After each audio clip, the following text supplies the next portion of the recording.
ایک ہمارے اوپر ہمیشہ ایک چیز لٹکتی رہتی ہے جس کو ہم اگنور کرتے ہیں کہ ہمارا پڑوسی، اس کا کتنا ہمارے اوپر حق ہے، اور قرآن و حدیث میں اس کی کیا اہمیت بیان کی گئی ہے۔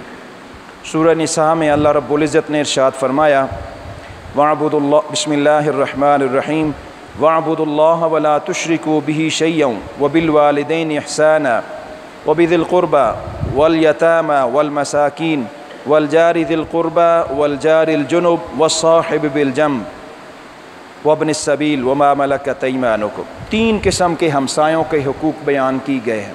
ہمارے ذہن میں ہوتا ہے کہ ہمارا ہمسایہ ایک ہی ہے جس کا مکان ہمارے مکان کے ساتھ جڑا ہوا ہے، اس کے علاوہ ہمارا کوئی ہمسایہ نہیں ہے۔ اللہ رب العزت نے یہاں پہ تین قسم کے ہمسائے بیان فرمائے۔ وہ کون سے ہیں؟ پہلا ارشاد فرمایا ایک وہ ہمسایہ ہے والجار ذی القربہ، جو آپ کے قریبی رشتہ داروں میں سے بھی ہے اور آپ کی پڑوس میں آپ کی ہمسائیگی میں رہتا ہے۔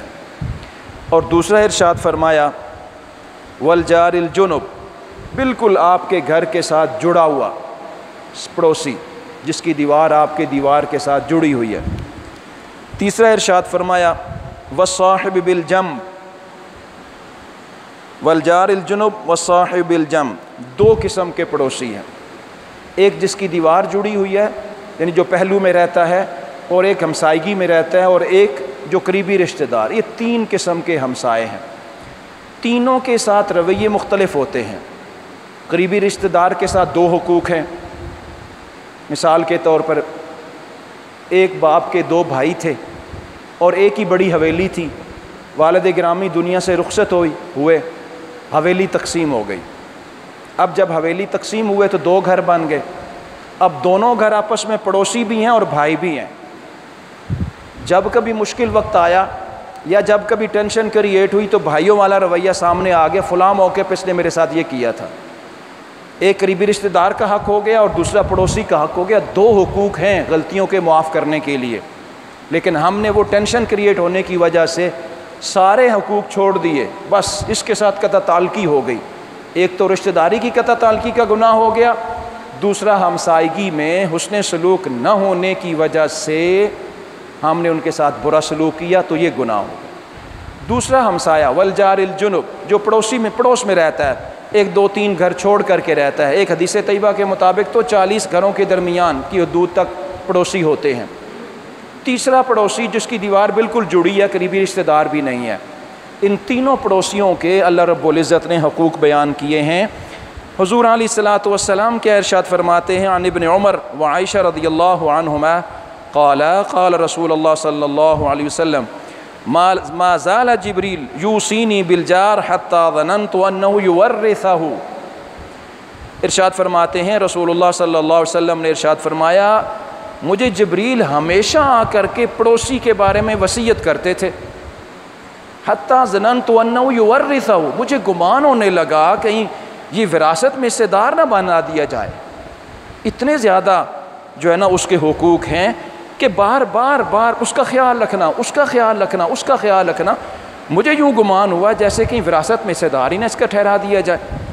عن ابی ذر رضی اللہ تعالی عنہ قال قال رسول اللہ صلی اللہ علیہ وسلم یا ابا ذر حتی اذا طبخت مرقة فاکثر ماءها وتعاہد جیرانک۔ اے ابو ذر، جب تم گوشت پکاؤ نا، جب تم ہانڈی پکاؤ تو اس میں پانی زیادہ ڈال دو اور اس پانی میں سے پڑوسیوں کا خیال رکھو، اس شوربے میں سے پڑوسیوں کا خیال رکھو۔ ویسے سمجھنے کی بات ہے، کتنی چھوٹی سی بات ہے۔ بھئی آپ کے پاس دینے کے لیے کچھ نہیں ہے نا، تو کوئی بڑا کام نہ کریں، کوئی اسپیشل جا کے شاپ سے مارکیٹ سے کوئی چیز نہ لے آئیں کہ اس پڑوسی کو میں نے دینی ہے۔ آج عید کا موقع ہے میں نے گفٹ دینا ہے، آج اچھا موقع ہے میں نے کچھ چیز دینی، میرے یہاں خوشی ہے یا میں کچھ چیز، یہ نہ کریں۔ آپ سالن بناتے ہو اس میں شوربہ زیادہ کر دیں اور ایک برتن بھر کے پڑوسی کو بھیج دیجئے۔ اس سے کیا ہوگا؟ اس سے آپ کی محبت بڑھے گی۔ جب کبھی آپ پہ مشکل وقت آئے گا وہ آپ کے ساتھ کھڑا ہوگا۔ ہمارے ہاں خاص کر اسلام آباد یا بڑے شہروں میں ٹرینڈ بڑا عجیب ہے، ساتھ میت پڑی ہوتی ہے اور پاس والے کو پتہ تک نہیں ہوتا۔ کیا یہ ہمسائیگی کے حقوق ہیں؟ کیا یہ اسلامی تعلیمات ہیں؟ کیا یہ رسول اللہ صلی اللہ علیہ وسلم نے ہمیں تعلیمات دی ہیں؟ اور ایک روایت میں ارشاد فرمایا عن ابی ذر قال ان خلیلی اوصانی اذا طبخت مرقۃ فاکثر ماءها ثم انظر اہل بیت من جیرانک، اے میرے خلیل نے مجھے تاکید فرمائی کہ شوربہ پکاؤ تو پانی زیادہ ڈال دو، پھر اپنے پڑوسیوں کا خیال رکھو اور انہیں اس شوربے میں سے اچھے طریقے سے دو۔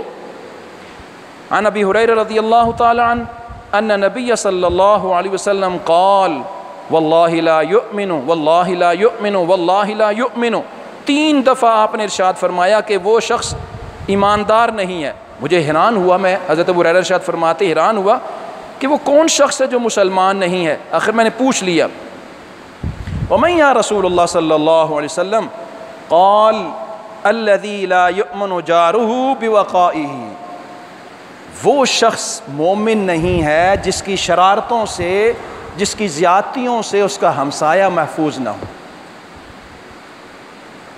والیوم اونچا کر دیا، ٹیپ لگی ہوئی ہے، کچھ چیز آواز آ رہی ہے، خوشی کا موقع ہے، اچھی بات ہے، لیکن اس کا والیوم زیادہ کر دیا۔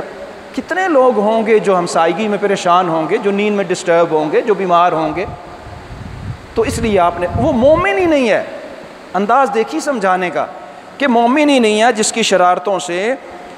اور ایک جگہ پہ ارشاد فرمایا، مسلم، امام مسلم کی روایت میں ہے لا يدخل الجنت من لا یؤمن جوار بقاہ، کہ وہ جنت میں نہیں داخل ہوگا جس کی شرارتوں سے یا جس کی غیر اخلاقی سے، بد اخلاقی سے اس کا ہمسایہ محفوظ نہ ہو۔ ایک اور میں آپ کی وہ انسانی ہماری خواتین کے گھروں میں رویے ہوتے ہیں ان کی طرف آپ کی توجہ دلاؤں گا۔ حدیث طیبہ سے ہے وعنہ قال قال رسول اللہ صلی اللہ علیہ وسلم یا نساء المسلمات لا تحقرن جارۃ لجارک ولو فرسن شاۃ، اے عورتوں، اے بیویوں، اپنے ہمسائیگی میں کبھی بھی یہ چیز حقیر نہ جاننا، کوئی چیز بھیجتے ہوئے اس کو حقیر نہ سمجھنا، کسی چیز کو بھی، حتیٰ کہ وہ بکری کا کھر ہی کیوں نہ ہو۔ وہ بچوں میں شروع میں ہم ایک عادت ڈیولپ کرنے کی کوشش کرتے ہیں، بیٹا چیز شیئر کیا کرو، یہ عادت اچھی ہوتی ہے بچوں میں۔ کوئی چیز آپ لے کے دیں نا تو آپ کسی بچے کو 5 ٹافیاں لے کے دے دیں، 5 اس کو پیکٹ لے کے دے دیں بسکٹ کے، یہ 2 لے کے دے دیں، وہ اس کے پاس رہے، جب گھر جائے نا تو اس کے اندر عادت ڈیولپ، بیٹا بھائی کو دے نا، ہمسائیگی میں بچے گزر رہے ہیں نا، بیٹا ایک بھائی کو دے نا، بیٹا ایک باپی کو دے دینا۔ اس سے کیا ہوگا؟ بچے کے اندر شیئر کرنے کی ایک عادت ڈیولپ ہوگی، ایک رویہ ڈیولپ ہوگا۔